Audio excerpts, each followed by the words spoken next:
Who gives a shit? Call the cops!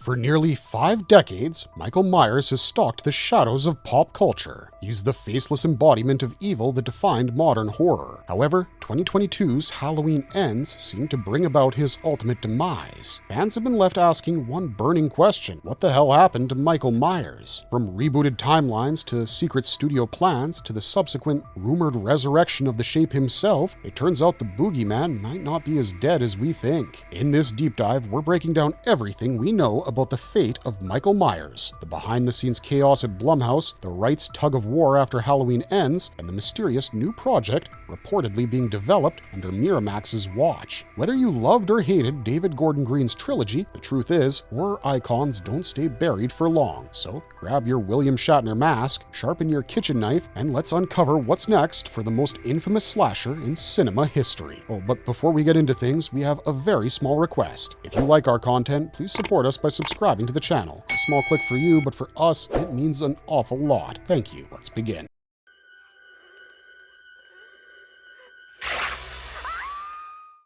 The Boogeyman is born. 1978 Origins. The story of Michael Myers begins not as a sprawling cinematic universe, but as a single, haunting idea in John Carpenter's 1978 masterpiece, Halloween. The film opens with an unforgettable act of horror. A 6-year-old boy dressed in a clown costume murders his teenage sister Judith on Halloween night in the quiet town of Haddonfield, Illinois. The scene was revolutionary, immediately setting a tone of cold detachment and establishing Michael not as a boy gone wrong, but as something far worse.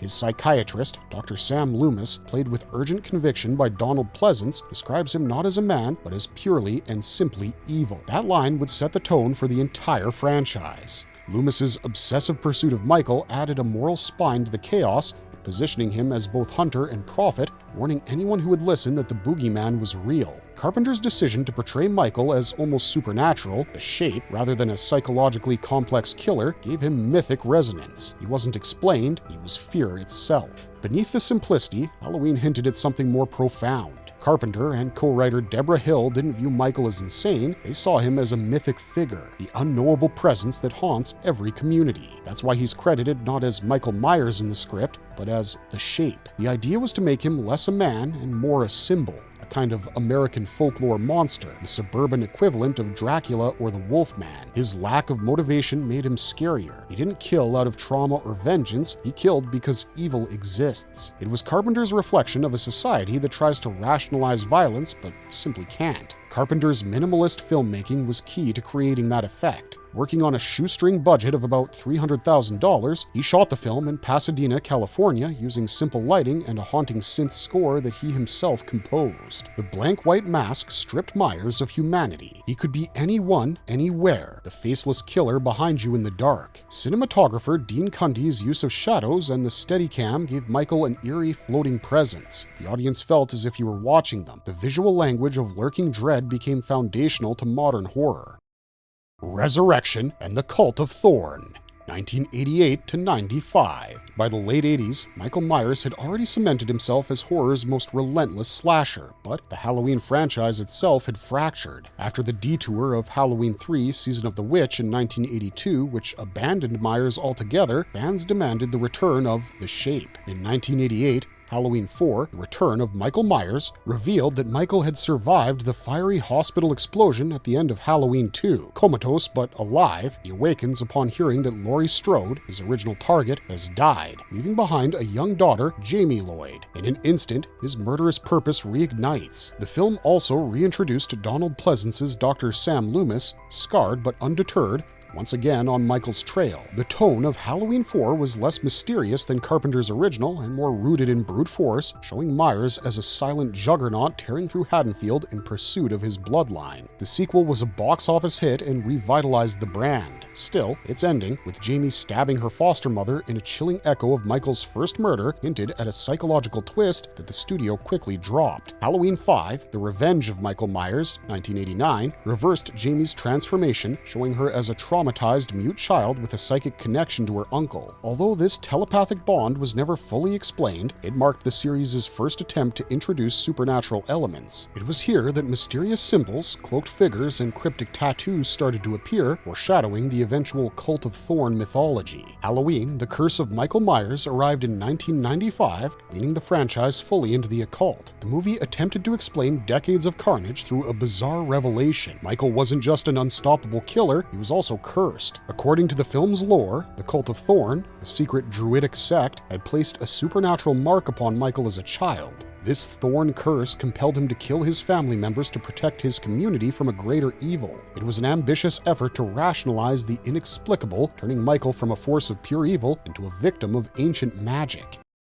Laurie's return and retcons. H2O to resurrection. Eventually, we got to Halloween H2O, 20 years later, the film that not only revived Laurie Strode, but also effectively rewrote Halloween history. Directed by Steve Miner and produced under the oversight of franchise veteran Mustafa Akkad and executive producer Kevin Williamson, fresh off the success of Scream, H2O marked the first major retcon in the series. Rather than continuing the tangled Thorn narrative, H2O re-established Laurie as the central figure, acknowledging only the original Halloween from 1978 and its direct sequel, Halloween 2. The story revealed that Laurie, now living under the alias Carrie Tate, had faked her death after Halloween 2 to escape her brother, Michael Myers. She had become the headmistress of a private California boarding school, raising her teenage son, John, played by Josh Hartnett in his film debut, while living in constant paranoia that Michael would one day return. After 2 decades of silence, H2O brought Michael back with chilling restraint. The movie's stripped-down approach echoed John Carpenter's minimalist horror style, narrow hallways, reflective surfaces, and a creeping sense of inevitability. Laurie's trauma was at the center of it all. She was no longer the teenage babysitter, but a mother and a survivor haunted by memory. Jamie Lee Curtis returned in what critics called a career resurrection, embodying a more complex, emotionally scarred version of Laurie. Her alcoholism, nightmares, and overprotectiveness towards her son grounded the horror in psychological realism. 4 years later, in 2002, Halloween Resurrection undid everything H2O achieved. The sequel opened with a shocking retcon. The Michael Laurie decapitated wasn't Michael at all, but a paramedic whose larynx had been crushed, rendering him mute. Michael had swapped clothes with the unfortunate man before Laurie's final confrontation. The twist immediately rewrote H2O's perfect ending. This move outraged fans, including Jamie Lee Curtis herself, who agreed to return only on the condition that Laurie would finally be written out for good. With Laurie eliminated, Halloween Resurrection pivoted in a radically different direction, one that felt more like an early 2000s media satire than a true horror sequel. The film centers on a reality TV show called Dangertainment, in which a group of college students are challenged to spend the night inside the Myers house, their every move streamed online. The setup was meant to comment on voyeurism and reality television culture, but in practice, it devolved into camp. Busta Rhymes and Tyra Banks led the cast, with Rhymes delivering the infamous line, "Trick or treat, motherfucker," before electrocuting Michael with a live wire. Rob Zombie's brutal reboot, 2007 to 2009. Rob Zombie's Halloween reboot from 2007 opened not with a mysterious boogeyman, but with a profoundly broken child. This Michael wasn't the silent embodiment of evil that John Carpenter envisioned. He was a bullied, neglected child growing up in a decaying white trash household. His mother, Deborah Myers, played by Zombie's wife, Sherry Moon Zombie, worked as a stripper to support her family. At the same time, his abusive stepfather, Ronnie, and cruel school environment only deepened Michael's alienation. The young boy's descent into violence was shocking even by horror standards, as he kills animals, lashes out at bullies, and ultimately murders his family members in a disturbing extended sequence that sets the film's tone of brutal psychological realism. After Michael's capture, the film dives into his institutionalization at Smith's Grove Sanitarium. Here, the relationship between Michael and Dr. Samuel Loomis, played by Malcolm McDowell, becomes the emotional and thematic core. McDowell's Loomis, unlike Donald Pleasance's moral crusader, is more complex. A man who begins with genuine concern, but slowly exploits Michael's condition for fame through his tell-all book. This dynamic exposes the commercialization of tragedy, blurring lines between psychiatry, spectacle, and guilt. 2 years later, Zombie doubled down with Halloween 2 in 2009. not a remake of the 1981 sequel, but a grim continuation of his own story. The film opens with a ferocious hospital sequence that nods to Carpenter's classic, only to reveal it as a dream, thereby deliberately subverting fan expectations. From there, the film delves into the mental aftermath of Halloween's events. Laurie is now traumatized, living with Annie Brackett and her father, Sheriff Brackett, played by Brad Dourif. Her survivor's guilt manifests in anger, substance abuse, and fractured identity, painting one of the most emotionally raw portraits in modern horror. The climax of Halloween 2 is relentless and tragic. Michael, finally cornered by police, kills Loomis before being shot multiple times by officers. In a haunting twist, Laurie picks up Michael's knife and steps towards his body, a reflection of how his curse of violence may have transferred to her. The film ends ambiguously. Laurie is in a mental institution, smiling eerily as she sees a vision of Deborah Myers, suggesting she may have inherited Michael's madness. The Blumhouse Trilogy, 2018 to 2022. After decades of tangled timelines, reboots, and retcons, Halloween returned to its roots in 2018, courtesy of Blumhouse Productions, director David Gordon Green, and producer/writer Danny McBride. Their mission was to wipe the slate clean and start fresh. This new trilogy would ignore every sequel after John Carpenter's 1978 original, treating it as the only true canon. Gone was the cult of Thorn, the weird sibling twist, and the psychological baggage. What remained was the pure essence of Halloween, a survivor, a stalker, and 40 years of trauma waiting to explode. In Halloween 2018, Laurie Strode, once again played by Jamie Lee Curtis, isn't a helpless teenager. Instead, she's a hardened survivor living in isolation, haunted by the night she just barely escaped Michael Myers. Her home is a fortress, rigged with traps and weapons, and her every thought revolves around preparing for Michael's inevitable return. When he escapes from a prison transfer bus, Laurie's fears come true.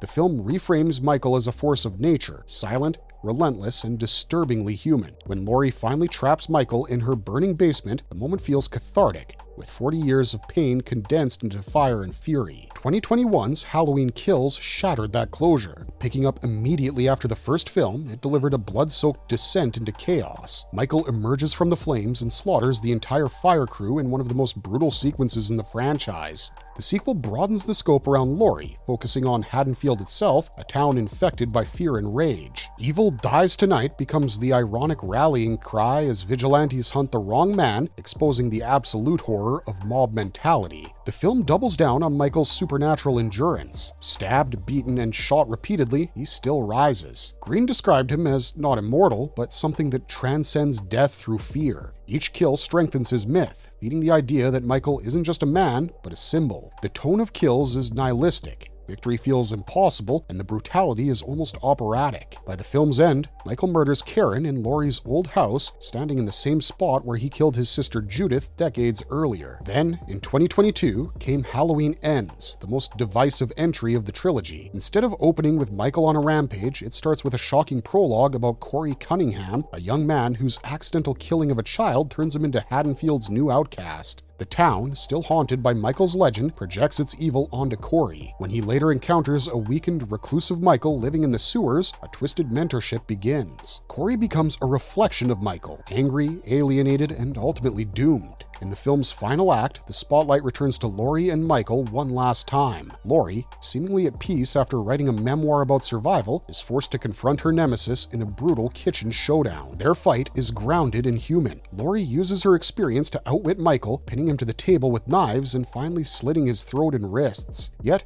unlike previous deaths, the filmmaker made sure this one was final. Laurie and the townspeople carry Michael's body to a junkyard, placing it on an industrial shredder. The camera doesn't flinch as Michael's mask crumples and his body is crushed, ensuring there's no ambiguity, no resurrection, and no loophole for a sequel.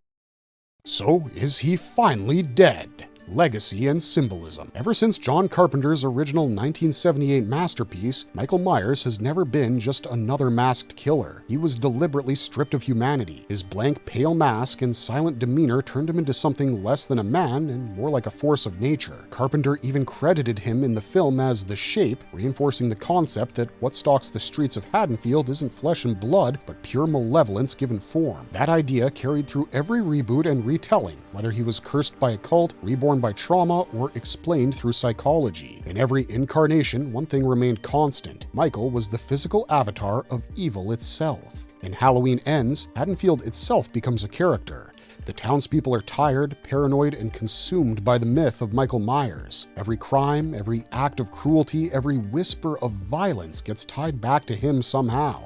Decades of fear have conditioned the town to look for a monster, and when they can't find one, they create one. Corey's tragedy embodies the community's obsession with evil. That's the real curse of Haddonfield, not the Thorn symbol or ancient rituals, but the inability to let go of fear. From a storytelling standpoint, the film's ending works both as closure and continuation. Michael Myers, the man, is truly dead. The shape, the symbol, lives on in memory, trauma, and mythology. It's a reflection of Carpenter's original vision, evil as a natural phenomenon that cannot be killed, only contained. Even when you burn the body, you can't erase the shadow it casts. In this way, Halloween Ends doesn't just wrap up Laurie's story, it brings the series full circle to where it all began. A town haunted not by a man, but by what he represents. The Parade timeline summary puts it plainly. Halloween Ends concludes the saga, but evil never really ends, it only waits. The franchise's very identity thrives on ambiguity. Horror doesn't need resurrection to persist, it survives in the audience's imagination. Fans debate endlessly whether someone new might pick up the mask, a descendant, a cult, or a copycat. Others believe Michael's story should remain sealed, his destruction a rare moment of finality in a genre obsessed with sequels. Yet, thematically, the ambiguity is fitting. Evil, by definition, doesn't vanish, it adapts. The shape could manifest in another person, another town, another form, or even outside the Halloween name. That uncertainty keeps the myth alive. For Laurie Strode, however, the nightmare is over. However, in the film's final scene, that mask resting quietly on the table is a reminder that evil can be defeated but never forgotten.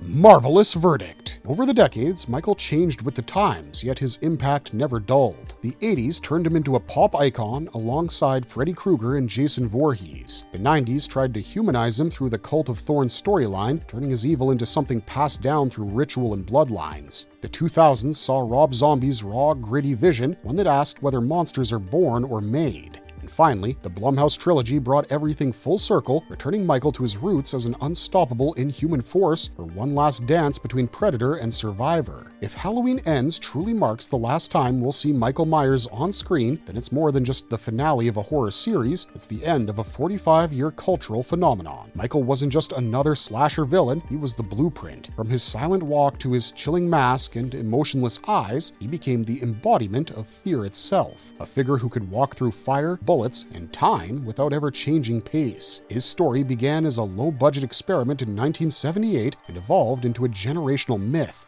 redefining what cinematic evil could look like. Whether Michael returns or not, his influence already bleeds through every corner of pop culture, from parodies and Halloween costumes to video games and even philosophy classes dissecting the idea of pure evil. Few characters have transcended their genre the way he has. He started as a human and became something mythic, a whisper in the darkness, a story parents tell to warn their kids to lock the door. That's all we got for you this time, but if you liked our content, don't forget to leave a like and subscribe to us if you haven't already. Otherwise, thanks for watching, stay safe out there, and have a marvelous day.